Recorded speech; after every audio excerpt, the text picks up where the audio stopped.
After a short stint in the tank race, the Toronto Raptors will enter the 2025-2026 season with concrete goals and higher expectations. You don't go out, trade for, and then extend Brandon Ingram unless you expect to jump in wins when he's healthy. On top of that, you add a top 8 pick in this year's draft, and the Raptors look poised to jump into the playoff race next year. However, there is one question they have to figure out before the start of next season. Who's their 5th starter?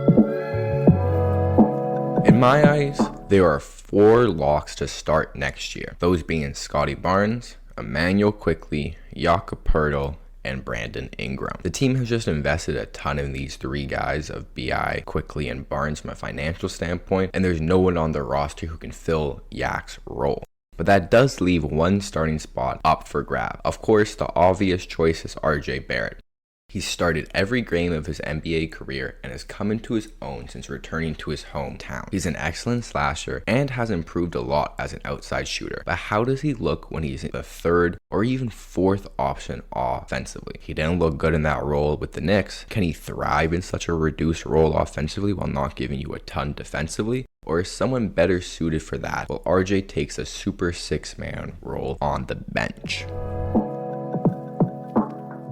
The Raptors have a few players who look ready to seize that spot and might get a crack at it next year. At the top of that list besides RJ is Ochai Agbaji, who really deserved to be in the most improved player race after revitalizing his shot and game.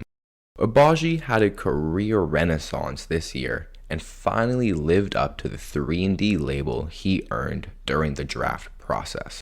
Of course, the most significant turnaround was his 3-point shooting. After a dreadful back half of last season and summer league where Agbaji's shot looked cooked, shooting below 30%, it's clear that Agbaji put in a ton of work on his form and mechanics and turned that weakness into one of his strengths and filled a hole on this roster that was desperately needed. Agbaji shot 40% from 3 this season on 4 attempts, with these bombs coming from everywhere along the court. Of Agbaji's 253 threes, 109 of them came above the break or the wings, proving that he's not just a spot-up corner 3-point shooter, but he has real versatility as a sniper.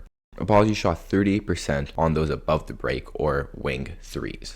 Of course, Agbaji was also one of the best corner 3-point shooters this season, knocking down over 40% of his attempts from both corners. This quality of shooter is something Toronto has desperately needed, as they ranked in the bottom 7 in attempts and shooting percentage, and of course makes this year.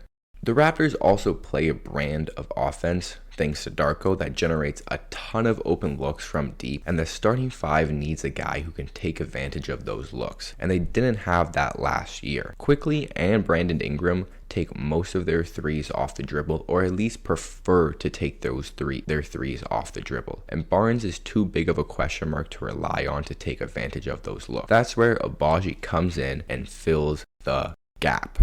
However, Ochai does a few more things that help elevate this team's offense. First, he's just excellent in transition, and with Quickley and Scottie running the break, he's an easy lob target or dump off receiver, and he also is a good enough shooter that he can spray out to the corners and knock down a 3 in transition. In the half court, that athleticism also shines, with Agbaji doing an excellent job of cutting off the ball and finishing around the rim, where he shot 65%. Most importantly though, he does all of this without demanding the ball.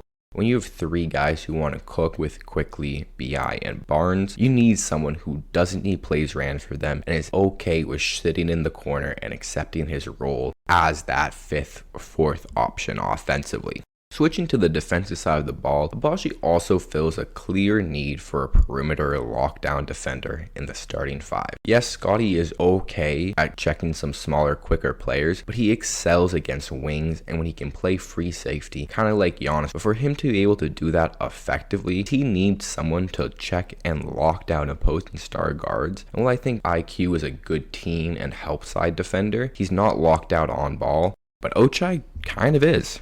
As you can see, these are the 5 people that Ochai guarded the most this season and their respective shooting splits. And when you go through the list, it's star player after star player after star player after star player. And outside of Jalen Brunson, who scored pretty effectively on him, he held all of these guys to below their average shooting splits and made their lives tough each and every time they matched up against him. Also, that's just an elite group of players that he's checking night in and night out. Tatum, Brunson, Hero, Braun, Green. That's 3 All-NBA players and 5 All-Stars. And that's who he's matching up with every single night, because that's what the Raptors view him as. An elite lockdown defender who can take those toughest matchups and hold his own. And the numbers don't lie, he did. Well, that's a lot of good things I have to say about Ochai. I don't think the job is his yet, and it's not going to be easy to beat out someone like RJ Barrett, who is the incumbent starter and has improved ever since getting to Toronto, especially from the outside, where he shot 35% this year on 5 attempts. But I think we already have heard enough good things about RJ Barrett, and instead of talking about why I think RJ should start because he already has that job, I'm going to talk about the reasons why I don't think he should start. And at the top of that is defense.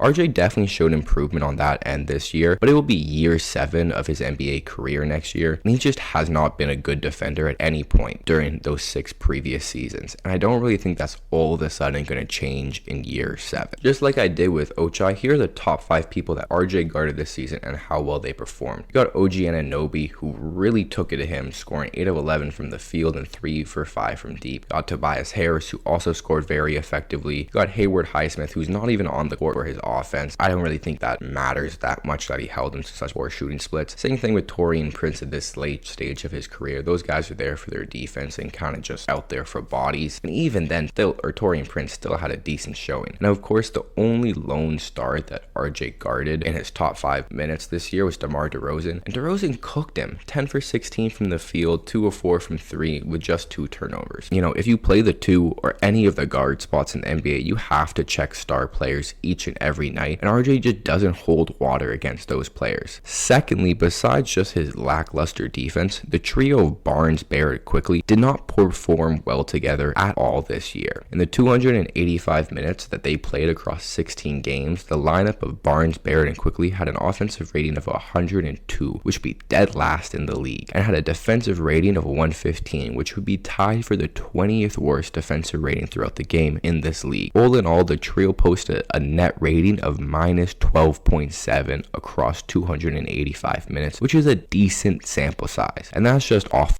I think last year or 2 years ago, when they kind of all came together and the team caught some people by surprise, the trio looked promising. But after having another year of these guys playing together, I just don't think they work that well offensively, because they all want the ball and only Quickly can space the court at a high level. They also don't work well defensively because there's no elite point of attack defender in the backcourt. Opposing guards either have to get checked by Barnes, that's an unfavorable matchup somewhere else on the court, or they're just kind of getting easy dribble drives on the basket, and that compromises the rest of the defense. Also, when you add BI to the mix, it just makes RJ's role as a positive offensive player shrink even more. And if he's not giving you a ton offensively, he isn't giving you much.